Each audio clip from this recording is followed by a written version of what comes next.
On May 7, 2024, the name of possibly the greatest cybercriminal in the history of the dark web was revealed. Until then, only the name of his organization was known: LockBit, a criminal enterprise dedicated to ransomware in an innovative way. LockBit became one of the most famous organizations on the dark web because it offered ransomware as a service. That is, it provided its software to affiliates so that they could attack websites, governments, and companies, encrypt their data, and demand a ransom in exchange. Its administrator, the user LockBit Sup, became a mix between a legend and a gangster of the dark web. He seemed untouchable. Until suddenly, one day, the FBI decided to expose him in an almost humiliating way, trolling him in front of everyone and with a countdown to play with his mind. This is the story of LockBit and the largest cybercriminal organization on the dark web. Since September 2019, ransomware known as ABCD was infecting computers. This was the message that appeared at first, and later another appeared where we already see the name LockBit and how it included its .onion link to redirect victims to the dark web. To make it clear, ransomware is a type of malware, that is, a virus, that is characterized by hijacking the data of a site, and then the cybercriminal demands a ransom. Ransom in English means rescue, hence the name ransomware. What usually happens once a computer is infected is that the virus spreads to other devices on the same network and encrypts data and files so that they can't be used. Then, a ransom is demanded from the victim, usually in cryptocurrency. And when payment is received, the files are decrypted, or they are told how to do it, or not. It can also happen that you pay, and they don't decrypt anything, or later they re-encrypt it. Let's not forget we're talking about cybercriminals. Hackers conduct ransomware attacks, especially on companies and public institutions in the United States, Europe, and other countries like Japan and Australia. We'll see later why not in Russia. In January 2020, LockBit began recruiting affiliates and developers on the XSS forum, a dark web forum focused on hacking, like a clickbait forum, but less sinister. In that forum, messages are encrypted and IP address logs are deleted. It also has an anti-fraud system. If you want to hire someone, you first have to deposit a few bitcoins as a guarantee in your account. If you don't pay, XSS takes the money from your deposit. LockBit deposited a bit more than 5 bitcoins as a guarantee and held a hacking article contest with $15,000 in prizes. More than just about the prizes, the contest was a marketing strategy to gain affiliates, and soon the first ones arrived. And yes, you may be wondering, what are affiliates? So, when the victim paid, the affiliate would receive between 40% and 70% of the ransom.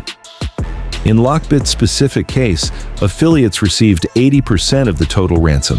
And if that wasn't enough, instead of putting LockBit's wallet, the affiliate could use their own wallet, meaning they got paid directly and would then forward LockBit's cut. This inspired a lot of confidence because in other RAS organizations, many affiliates never received the money. Imagine how attractive this must have been for all these cybercriminals. Affiliates who didn't even need to be cybersecurity experts, since LockBit provided the software and they just needed a wallet and would take 80%. But obviously, not everything was as good as it seemed.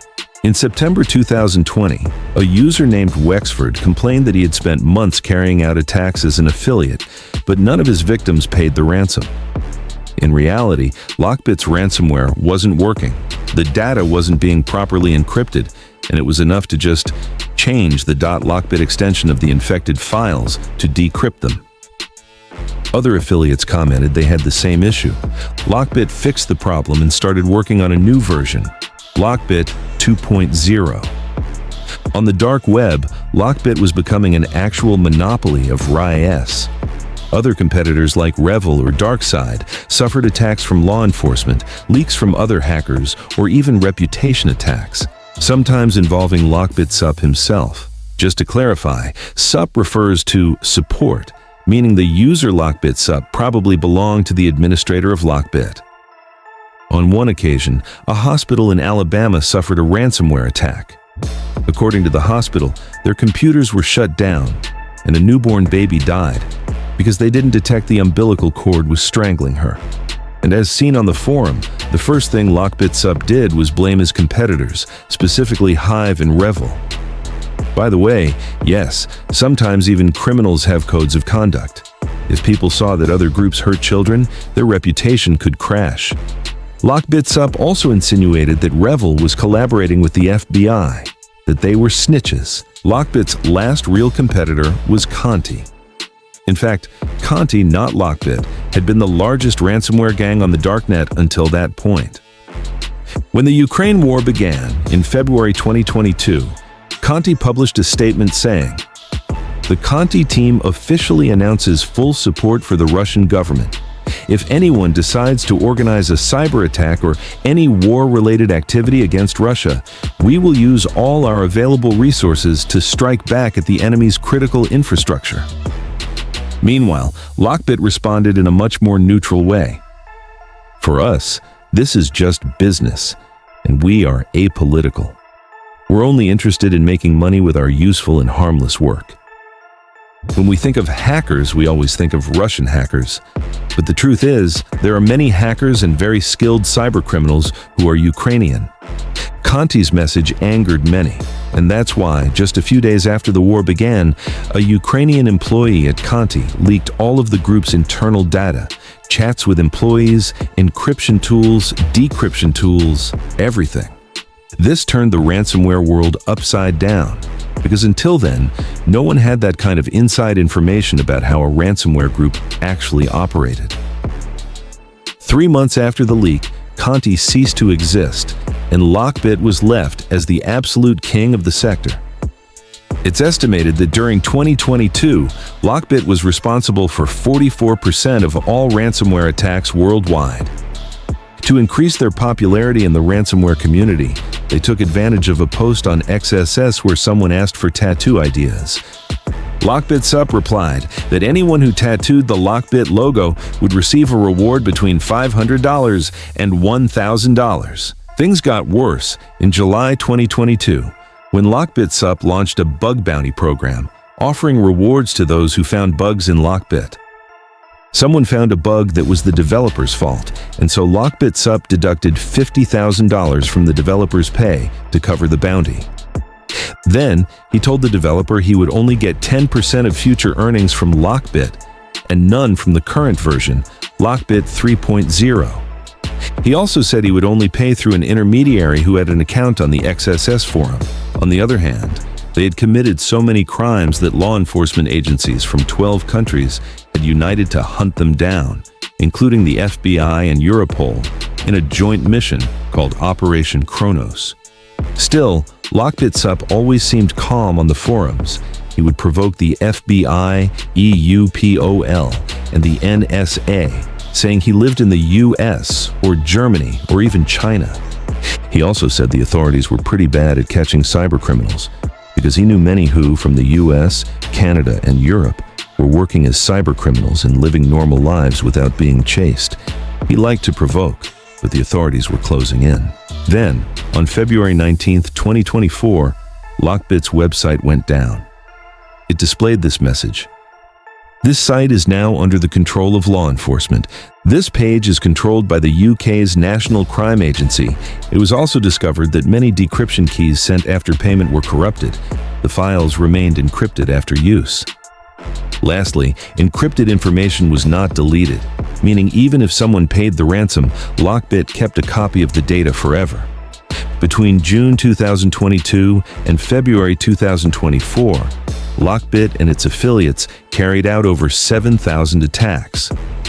The countries hit the most: United States, United Kingdom, France, Germany, and China. 2 days later, the NCA kept its promise. They revealed LockBit Sup's identity with full name and photo: Dmitry Yuryevich Koroshev. The guy was fully identified, but they couldn't arrest him. And this is the reason why Russia is the Silicon Valley of cybercriminals. Russia's laws state that a Russian citizen cannot be extradited. This means if you commit cybercrimes affecting people in other countries, Russian law does not allow you to be handed over to foreign authorities. In fact, it's only considered cybercrime if it affects citizens of the Commonwealth of Independent States, CIS, a kind of UN of post-Soviet countries. That's why the only unwritten rule of LockBit and many other cybercrime groups is never attack victims from countries allied with Russia. If any affiliate did so, everyone got in trouble, from Khrushchev down to the newest member. There were sanctions and arrest warrants against Dmitry, but only Russian authorities could arrest him. But now that he had been doxed, anyone could search for him online. From then on, different users started digging into his life. His whole life was online, and just by doxing him, everything was revealed. Cybersecurity analyst Adi Maggio, whose investigation served as the main source for this video, even made a map of Dmitry's entire online presence. As of today, Dmitry Khrushchev remains unharmed and free, and the FBI is offering $10 million for information leading to his arrest. His XSS account is banned due to a dispute with an affiliate who apparently didn't get paid his share of a ransom. And not just on XSS, he's also been banned from Exploit, another Russian hacker forum, for the same reason. That means the man who became one of the most well-known cybercriminals on the dark web is still out there, free, but now ostracized, rejected by his community, humiliated, and with his reputation in ruins after being exposed by the FBI. Give a like and subscribe. Thanks for watching.